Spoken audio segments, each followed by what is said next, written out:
All right, welcome to a new episode of Piecing It Together, the podcast where we take a look at a new movie and try to figure out what movies inspired it. And today on the show, I know we've been jumping back and forth between new movies and older movies with our Missing Pieces series, but this is a new one. It actually came out a couple weeks ago on Netflix. It's called The Platform. It's a very crazy metaphor for capitalism dressed up in a genre horror sci-fi kind of film.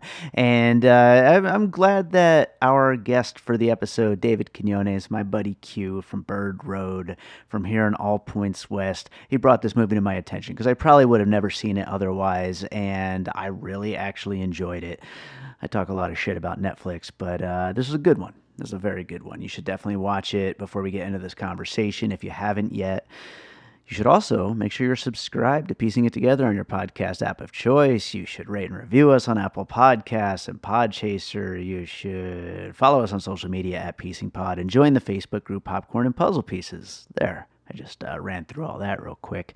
You should also check out Bird Road while you're at it because we got a new episode up and I think you'll enjoy it. It's a fun one, especially if you enjoy this that we're about to do right here. Let me just say before we get into this conversation, Q was in rare form, and it's a little bit all over the place, but it was definitely a lot of fun to do. I hope you enjoy it, and so we're going to talk about The Platform, and what could I say? Lots of new Piecing It Together coming your way. Aside from this one, we're recording left and right. We've done about 5 episodes in the last 6 days. I mean, we've got a lot recorded, a lot coming your way. So, thank you everybody who's out there listening.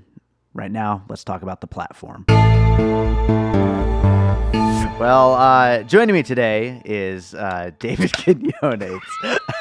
About that. You like that? And we're going to talk about this movie called The Platform that you told me I should watch. I actually hadn't even heard of it as... You never would have in a million years watched this without me. Well, let's be honest. We're in the middle of a Different weird times. time for movies. And Can I ask, is this the first pit that will come out that will acknowledge the effects of coronavirus and all of us living in our house, or have you had one already that's hit the feed? There's been I'm gonna take a hit and listen to my answer offline. So Thank you. That kind of episode, I see. Well, we have started this new series, Missing Pieces, so that did acknowledge what's going on. But this will be the first main new episode, new movie. I like the idea of having a show called Bitching Pieces. Bitching Pieces is also another one we're gonna start, but. What I was gonna say Tank though, if I may, is barbed wire. Netflix is just pumping them out one after another, and generally speaking, there's no quality control. It's just let's just fill your screen up with as many pieces of content as possible. Fair. But Dave, can I give you a little bit of guidance though? Sure. And it's pertinent to what we're about to talk about. Yes. And I'm just going to give you, as somebody who consumes a lot of that sort of tripe that you look down your nose at. Yes. If you ever want quick shorthand on how to spot a good one, if it's in Spanish, it's probably really good. That's probably a really good recommendation. Yeah, if it's in, I'm not just being preferential towards my people or anything like that, but all of the Spanish language offerings that Netflix puts together on the TV and the movie side. They just end up being really good, in my opinion, and we'll reserve our judgment on this film until the end. But I think that's a rule that people could probably follow. Sure. Well, I will just say right now, if it has Mark Wahlberg, it's bad. Yeah. If it's in Spanish, it's good. That is a very good way to judge things. But one weird thing about the way I watched this movie, I want to get out of the way before we start getting into some puzzle pieces of this movie called The Platform. We don't want to know that you were naked. It's fine. I was fully clothed while watching it. But tell me if it did this for you. It defaulted to English. Do you have any issue with this? I saw on Twitter today. I'm not the only one. I pushed play and the movie was in English, but I noticed the lips weren't matching up, and I noticed that because I usually watch movies with subtitles anyway, just because. And I noticed the subtitles were a different translation. It wasn't quite right. And then I went to settings, and it had automatically chosen an English dub instead of the Spanish language. And I saw on Twitter today, I'm not the only one. They're doing this to a lot of people. Okay, yeah, it's not them doing it, Dave. Oh, It's they're doing it. It's well, okay, yeah, no, I mean, like you're right. It is them doing it, and that they own the platform, but it's your choices. I've noticed this from trying to raise and a quick plug for as I'm drunk and high on a movie podcast. A quick plug for Entre Dos podcast.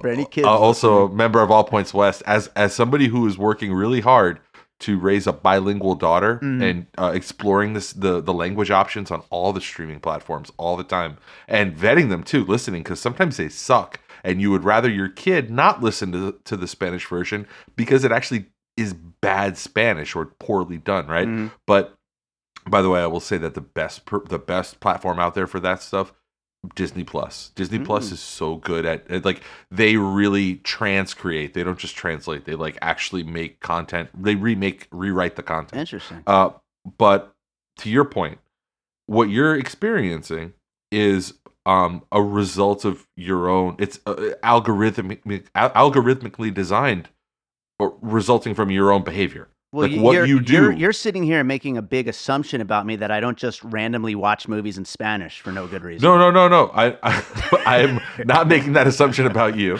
What I'm saying, what language did you watch Roma in? I watched Roma in the language of cinema because I went and saw it in the theater. Okay, what did they play? How did they do it? It was in Spanish with subtitles. Yeah. In Spanish with subtitles. Yeah. Okay. Okay. So my point is that on the streaming platforms. And don't act all smug because you were one of the 30 people that got to see Roma in theaters. Well, nobody got to see Roma. I'm theaters. Clearly better than most people.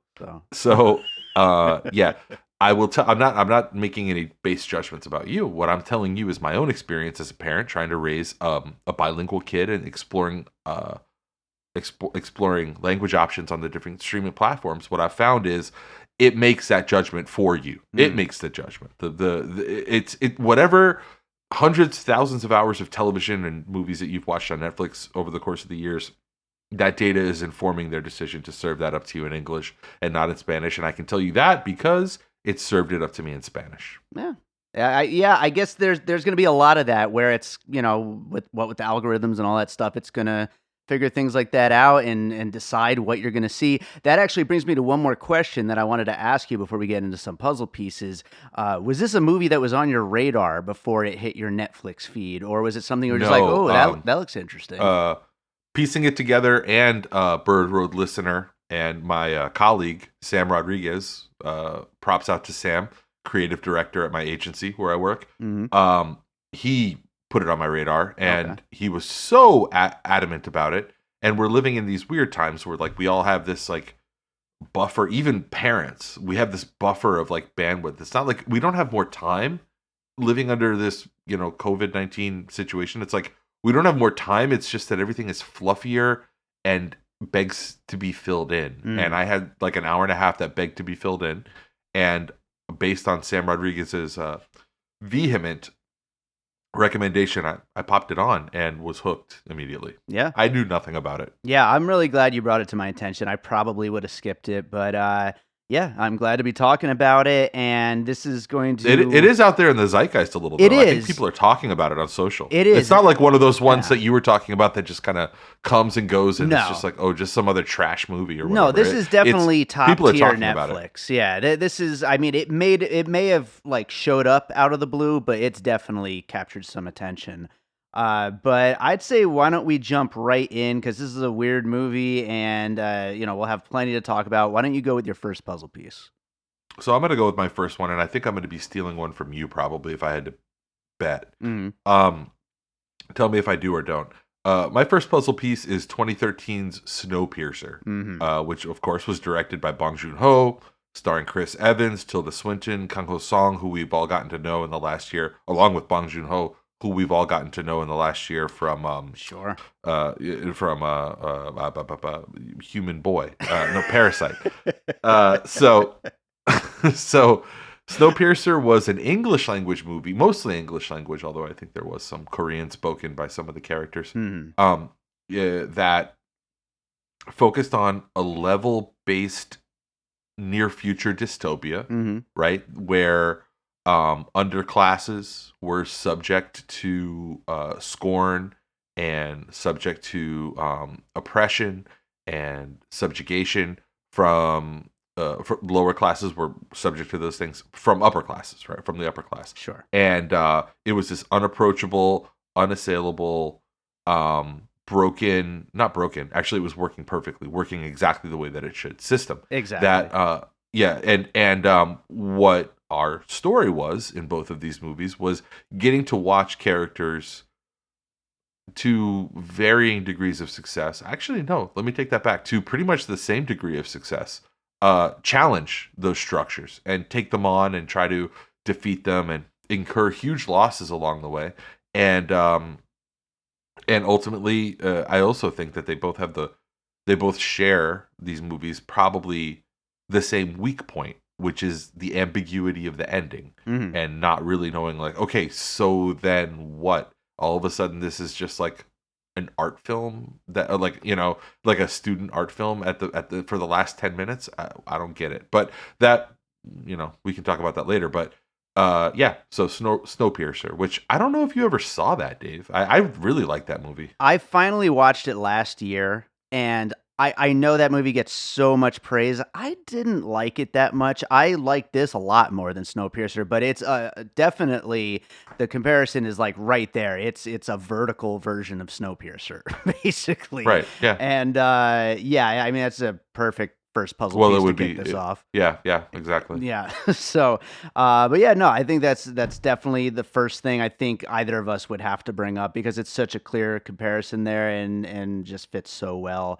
And it is a beloved movie. I mean, I don't know why it just didn't really work that well for me. I enjoyed the central metaphor of it. I thought it was pretty clever. I just didn't find the actual plot that went. Well, you know what my theory is too, because I also don't think Snowpiercer was like an incredible movie the way that it's portrayed to be. It was a really, really good movie. I thought it was a very good movie. Right. But I think that Snowpiercer was the last movie that Bong Joon-ho, who was very deep into his career at that point in 2013, it was his last movie where people who were like film nerds were going to get to have him all to themselves. And they thought like, oh, he's going to go mainstream and big. After this movie, it's English language. It has a U.S. An American English speaking leading man, a big star in it.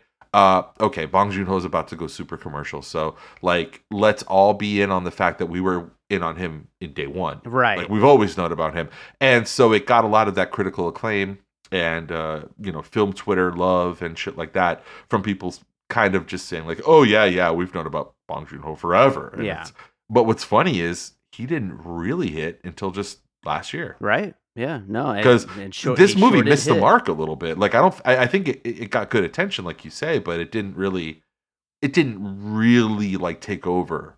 Or it wasn't a huge touchstone or anything like that for the film in 2013. And I wonder, before I move on to my first piece, I wonder how much of this release was planned. If they were just waiting on a moment and then, oh shit, this whole COVID thing hits and everybody is buying up toilet paper and not leaving any over for anybody, and they're like, okay, time, let's release this thing. Or if this was on the books for months and months and it just wasn't on our radar, but it was already scheduled. That's a whole other conversation that we could have one day adjacent to that's a Bird Road conversation. Maybe yeah it's more of a culture conversation where it's like the dexterity that platforms have, like Netflix, versus a studio. Imagine all the different, it'd be like trying to turn the Titanic around, right? Or trying to like imagine like if you're a studio, all the mountains you have to move to just be like, oh, we've got this movie ready, we're gonna drop it right now.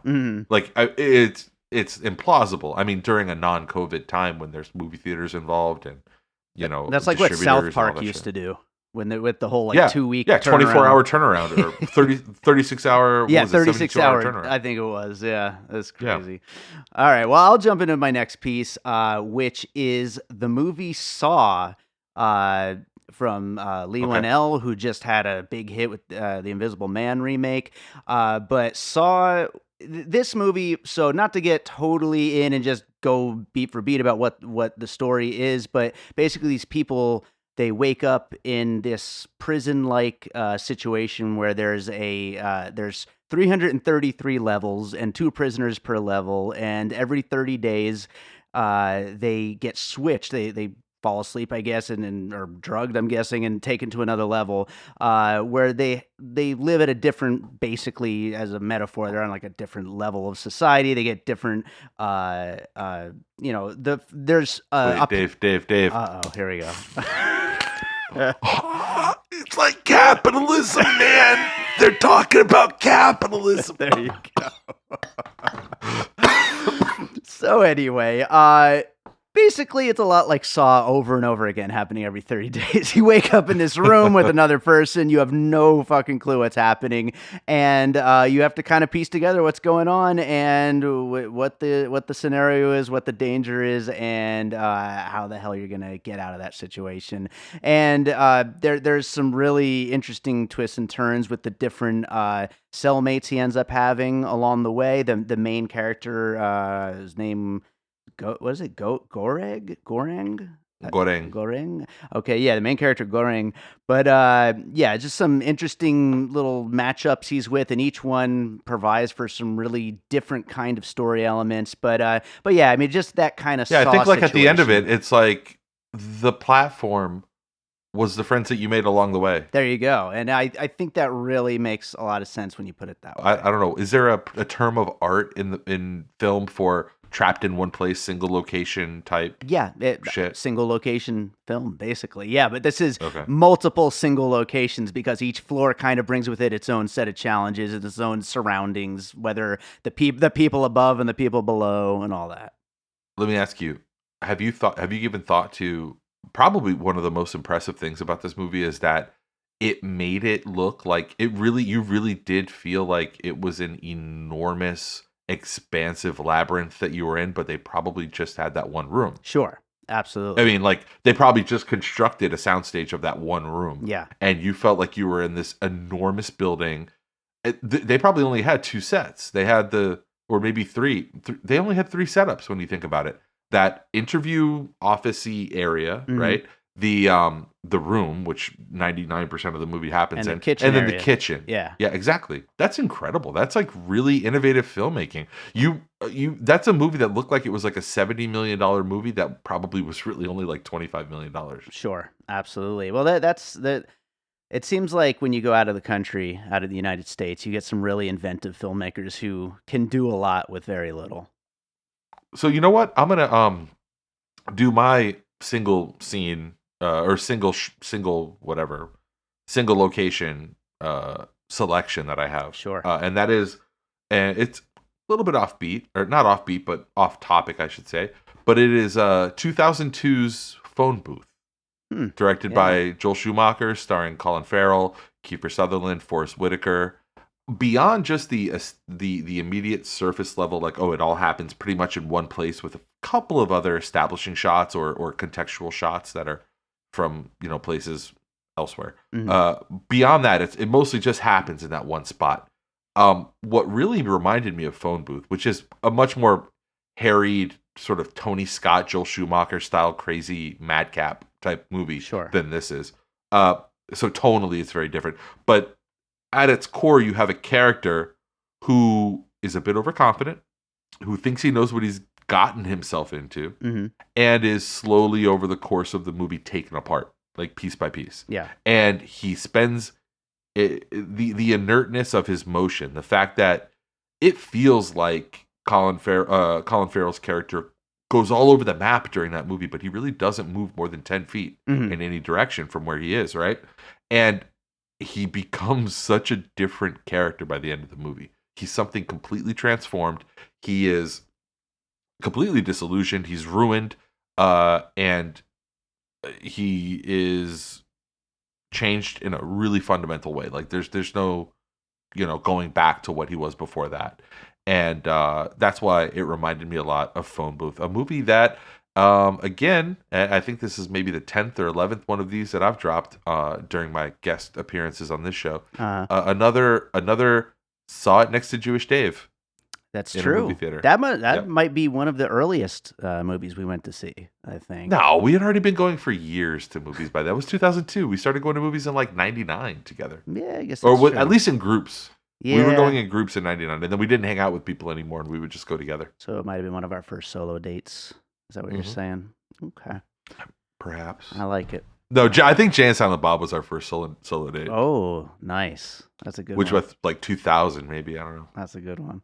All right. Well, I'm going to go ahead with another piece. Now, sometimes I will bring up a piece that's maybe a little too recent to truly have been an influence on a movie, but it's still it still reminded me of it quite a bit, and that is last year's The Lighthouse. Okay. But seeing, especially in... I think as long as this podcast is going, there's going to be like at least a monthly reference to Lighthouse by you. I think there should be, very, very well. I think that's why that movie exists. But yeah, I think especially with the final sequence where they're starting to travel down throughout the platform as it's going down and like interacting with all kinds of people. But especially that, but also with the first dude as well, who really, they're just like going crazy on each other. There's a lot of two people trapped in a place and they're just kind of losing their minds,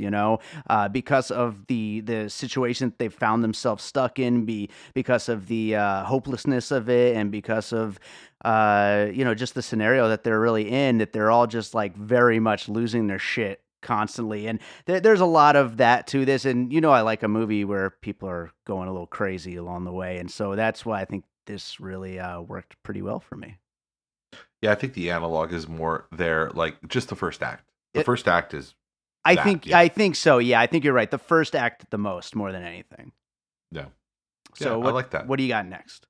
So my next is 2004's The Machinist, which was directed by Brad Anderson and famously starring a vastly diminished Christian Bale and Jennifer Jason Leigh, where he plays the titular machinist, and being Christian Bale, who has been afflicted by just a I don't know. Did they ever figure out if it's like a disease or like what, or if it's just him? Like, I don't remember the end of the. Yeah, the that's a movie that you really, unless you've seen it recently, I think is you it mostly just depression. Yeah, that's what I always thought. It was depression is what it's kind of stuck in my mind, but I haven't seen it since it first came out. It's hard to remember.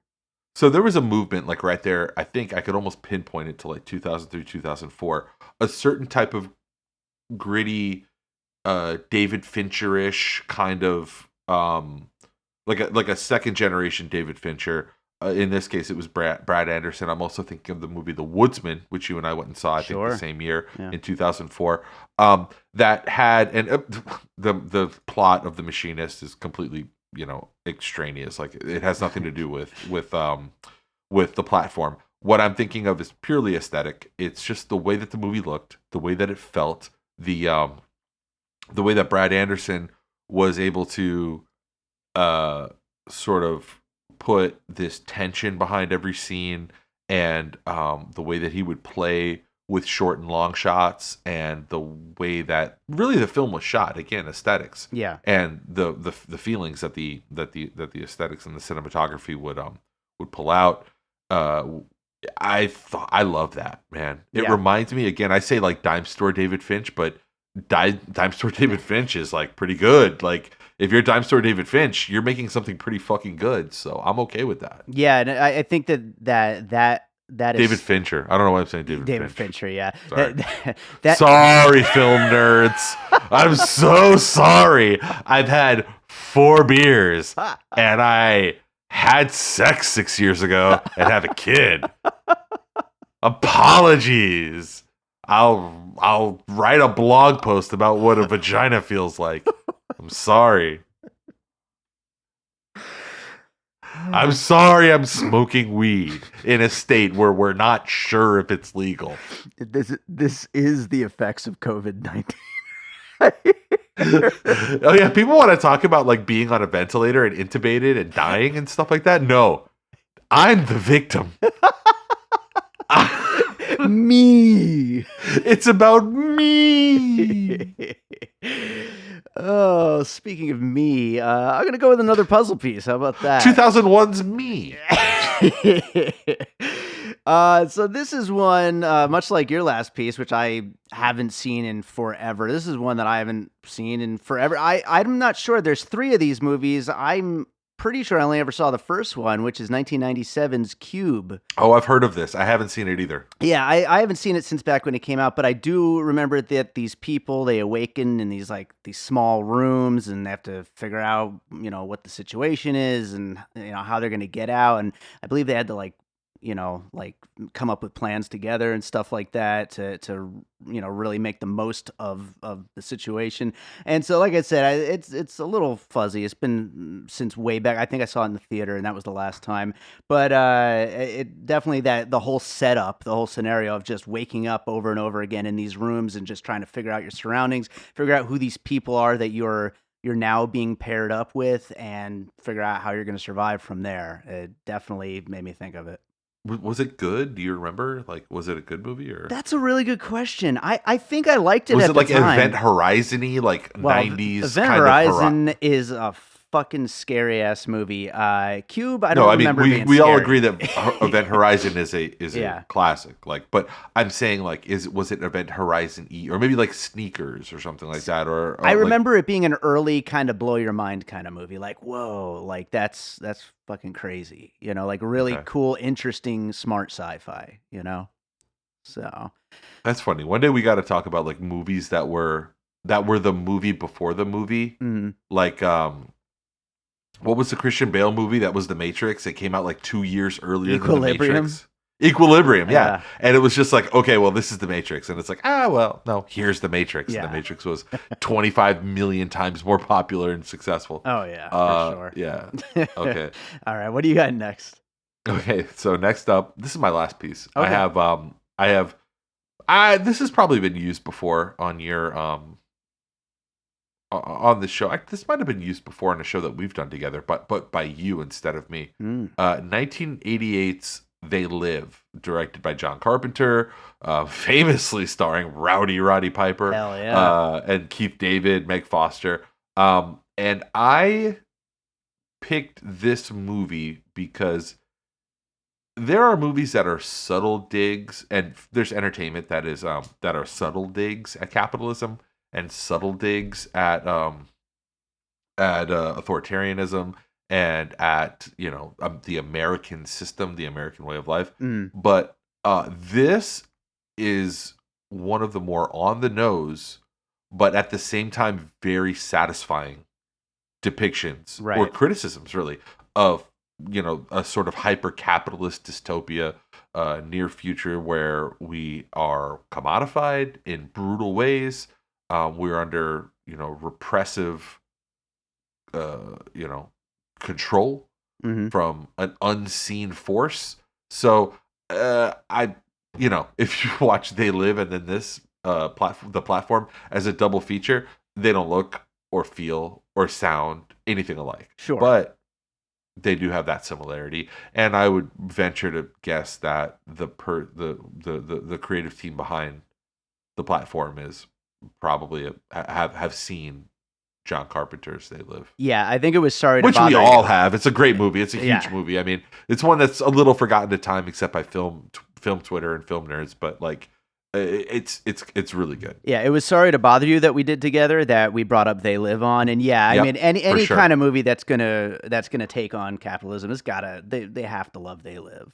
Yeah, but no, not necessarily though, Dave. I feel like there are movies that are way more subtle. Sure. About the critique of capitalism, that are way more like the J-Lo movie from last year was a powerful, maybe one of the more effective critiques of the capitalist system that I've seen in a long time. Yeah. And it was way understated and so nuanced that, I mean, you walked away feeling like, damn, the system that we live in fucking sucks, and it's shitty to people, and it fucks over the people at the bottom really hard, but you never felt like it was preaching it to you. Joker would be another good one like that.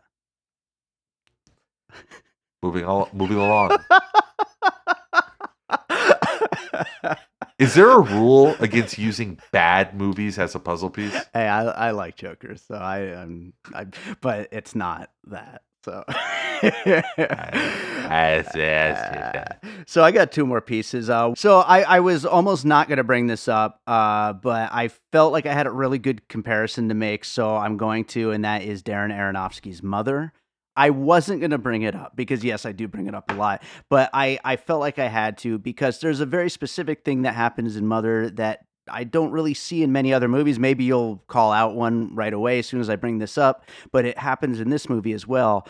And that is off-screen people shouting awful, awful things.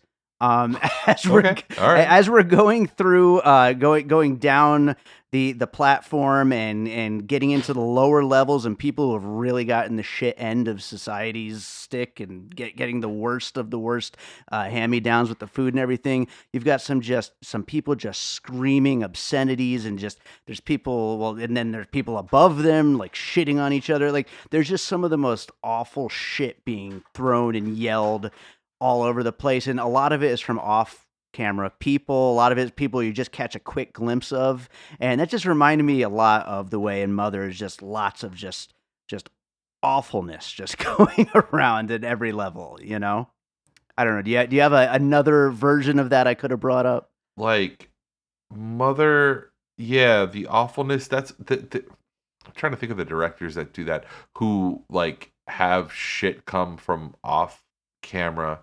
And I feel like that's almost a you know what movie what movie had that was Boogie Nights. Didn't Boogie Nights have some of that? You know, it might where have. you would just hear like Philip Seymour Hoffman's voice from off camera just saying something that was horrible, and right. It's like, oh my god, yeah, the poor guy. That's that Altman thing of having people talking all over the place. Yeah, that like cinema verite type, right. shit.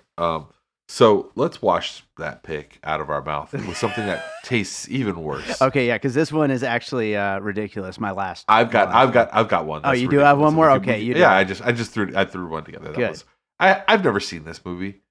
But, I think that it works based on. This is one of those movies where they pushed it so hard when it came out and put so many commercials out there about it, and like it's been kind of a joke ever since then. It was a failure, and it was a bad movie. But 2010's Repo Men, starring I think Jude Law was in it and Forrest Whitaker. This is a remake, right, of an older one, or was that a new movie? The Repo Men of 2010 is not a remake of the Repo Men that you're thinking. Oh, okay. I don't think. Repo Men with what's his name? Emilio. That was Repo Man. Oh yeah. Okay, you're right. Yeah. Great movie, by the way. Yeah. Repo Man, which was from like 83 or 84 Sounds or something about like right. that. Yeah. Yeah, great fucking movie. That's an awesome movie. I'm talking about 2010's Repo Men, which was like a dystopian sci-fi-ish. These guys would kick in your door and repossess your organs because like it was like about the whatever, like the commodification of healthcare and organ transplants and shit like that. I don't know. I mean, like, it was based on a book called The Repossession Mambo. Of course, it was. Dope. I mean, like, that's literally the most predictable thing you could have told me tonight, that it would be based off of a book called The Repossession Mambo. So you've never seen this movie, but you saw a parallel, though. Sure. Yeah. Okay. Why not? Sure. Why not? Okay. All right. What's your final piece? Yeah, Dave? So final piece, like I said, this one's kind of just a ridiculous one, but I wanted to throw it in there anyway. It's for that final segment when they're going down level by level, and they're trying to force people to only take their fair share of the food, and they start getting to the point where they're actually just murdering people left and right, or like at least slamming them in the head with shit. And it reminded me of those levels in video games where you're on a platform and you're going down the platform, there's just oncoming waves of bad guys that you have to kill off. They did this in like the Teenage Mutant Ninja Turtles video game. They do it in Contra. They do it in a lot of different video games. I'm sure you know what I'm talking about, where you have to just fight off wave after wave after wave of people, and there's usually something that you got to protect along the way, and so in this case, it's protecting the food. There was I'm trying to remember the name of it. Burger Time on Nintendo. Burger Time is not exactly the same thing, but I'll give it to you. To be fair, Dave, Burger Time is exactly the same thing as this movie. This is based on the video game Burger Time. Do you remember Burger Time at Nintendo? Yeah, fucking A, I do. Of course. This is the weirdest episode of Piecing It Together ever. All right, I'm going to do the finished puzzle, then we'll get into some closing thoughts. Dope. Finished puzzle for the platform includes Snowpiercer, Saw, Phone Booth, The Lighthouse, The Machinist, Cube, They Live, Mother, Repo Men, video games we are going down a platform fighting off lots of people, and of course, Burger Time. So, Q, you got any closing thoughts on this one? I like this movie. Like I said earlier in the show, it was immensely satisfying. I felt like it was a lot of fun to watch. I love things that are oversimplifications for my own personal, very complex belief system. Like my own way that I think about things. I think is inscrutable and indecipherable to a lot of people. Smartest and guy I know. Okay, and I like it when I see things where I can very easily be like, yes, okay, this, I agree with this. I indisputably pretty much agree with this. Yeah. And so I liked the movie a lot. I was pleasantly surprised.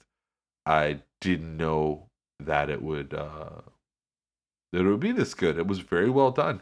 I thought it would be one of those lower echelon Netflix shows that you mentioned earlier. Yeah. Like one of those kind of crappier looking ones. And not as well acted. That is the thing, though. What, like you say, you were talking about how you get like kind of a better bang for your buck when you go overseas. Like in a place like Spain, you can get just probably incredible actors, people who are just such like craftsmen at what they do. Yeah, and make it for, I mean, like you don't have to pay like Peter Sarsgaard. You don't have to pay Peter Sarsgaard money. You can get like a Peter Sarsgaard performance for like a tenth of that Peter Sarsgaard's. What do you think his commanding rate is right now? I don't know. Like $1 million a day or 1,000 a day. I don't know. Somewhere between those two. Somewhere in between $1,000 per day and $1 million per day is what Peter Sarsgaard demands on the open market. Mm-hmm. Okay, I got you. But no, I agree with you though.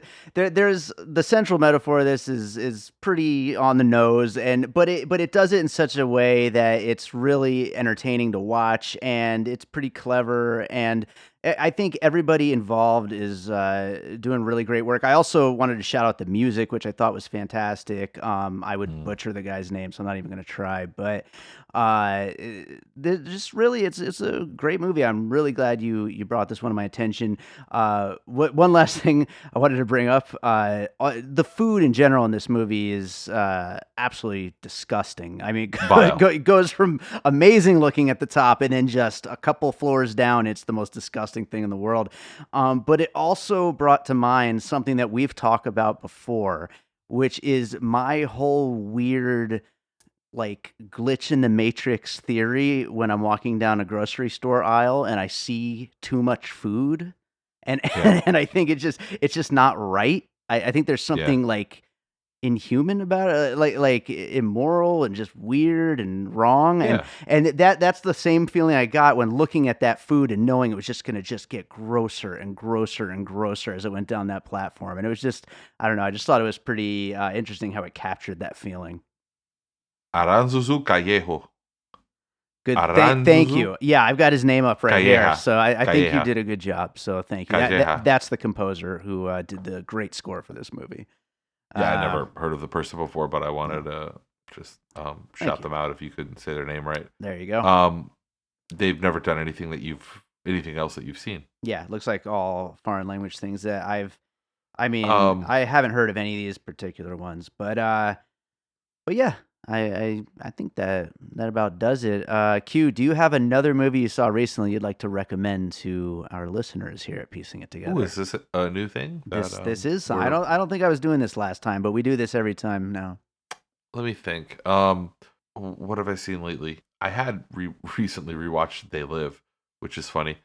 No, but you know what? I'm gonna give love to a TV show. That Okay. is very cinematic. David Simon's new TV show, The Plot Against America, is really fucking good. It's really fucking good. It's again, we talk about dystopian futures, right? This is a dystopian past. This is one of those like rewritten past plots where what happens is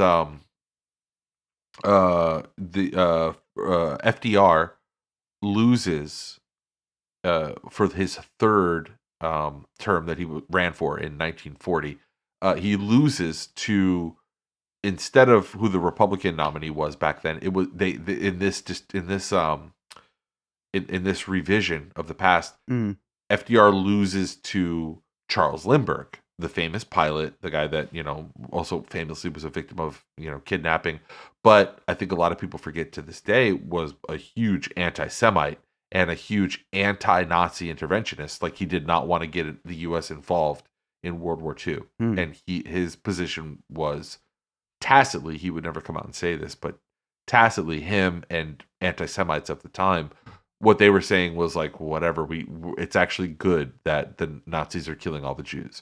So what this TV show presupposes is he becomes president in 1940, and what kind of world arises from a Nazi sympathizing U.S. president who allows Hitler to run roughshod over, Poland and Russia and London and France, and doesn't care. Right. And it's done by David Simon, who created The Wire, Right. which is the best, like, bar none, the best TV show that's ever been made. And this show's right up there with that. It's really, really well done. Awesome. What's that on? I haven't even heard of that. HBO on Monday nights. Right on. Yeah. Very cool. Well, sounds like a great recommendation. Q, where can people find you? I don't know, man. I'm just here. I'm literally at my house all the fucking time. I never get out of here. I never go anywhere. Oh, It feels like someone said I've help. always been here, except that I have a longing that can only be explained by me having been somewhere else at one time in the past. And I don't know what to make of any of it. I'm just going to keep drinking. Well, everybody listening at home, a little behind the scenes, Smoking. we're about to record a Bird Road, and all I got to say is you should probably listen to that episode when it goes up, because I don't even know what we're gonna I can talk only about. imagine what it's going to be like. I can't even imagine what we're going to talk about. Am I slurring my words? You Do you are. think you're going to have to... You're turned into Jewish Dave on this one. Oh, it's me. It's going to be me.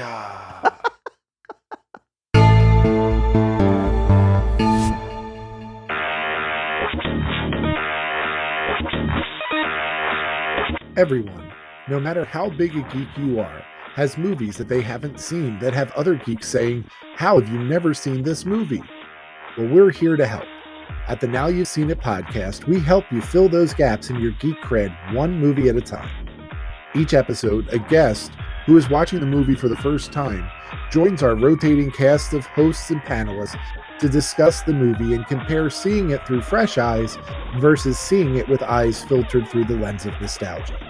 You can find Now You've Seen It on Facebook at facebook.com/Now You've Seen It, no apostrophe, or wherever you get your podcasts.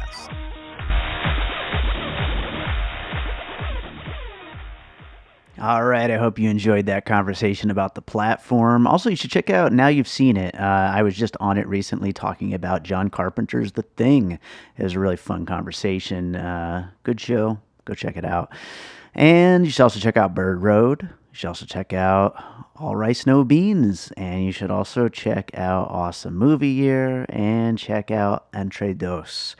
That's all the podcasts here on the All Points West podcast network that Q runs, and I, of course, produce a bunch of shows on. And you should be listening to everything that we do. Lots of great stuff out there. So I do want to remind you, as always, if you enjoy piecing it together, we would love it if you would rate and review us over on Apple Podcasts or on Podchaser. Both would be amazing. 5 stars would be, you'd be the best. We'd love you so much. You could also, of course, sign up for our Patreon, where I have been posting a bunch of advanced episodes. There's a whole bunch of content there right now because we have so much in the can waiting to get put up on our main feed. So for now, it's just going to be on the Patreon, and you can check it out early. There's also going to be really soon a special album coming out. I just recently released a new regular album called Beater Original Motion Picture Soundtrack, and it's an hour and 45 minutes of music I've made for films, but there was stuff that I cut, and I'm going to be making a bonus album of some of the stuff that I cut, and that is going to go exclusively on the Patreon. So you should go check that out. And as always, we are always looking for more people to come join me here on Piecing It Together. So if you've been a long-time listener, first-time listener, or whatever, get in touch. I'd love to have you sometime. So I think that does it for today. And I guess I'll leave you with a piece of music, as I always do. And I'm going to find a good track to go along with some of the themes from the platform, but I'm going to try to make it a track, as I've been doing for the last few weeks, from this new album, Beater. So I think, you know what would be a good one, because this is kind of a fucked up movie. It's kind of a fucked up episode. I hope you hung in there for this whole thing. But this is a track called One Way Out. It is from a really dark drama that is from director Chris Johnson. All the films that the music on Beater is, all the films were from director Chris Johnson. But this was the 3rd film, I believe, that we worked on together. Probably the darkest of them. It's about a cycle of abuse. And this track is the closing credits track from that film. So it's pretty melancholy, but I don't know if enjoy it is the right word, but enjoy this music. And if you like it, go check out the album Beater Original Motion Picture Soundtrack, which is available on iTunes and Spotify and all of the major digital music stores. So check it out, and we will be back with more Piecing It Together coming up real soon.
and all points west.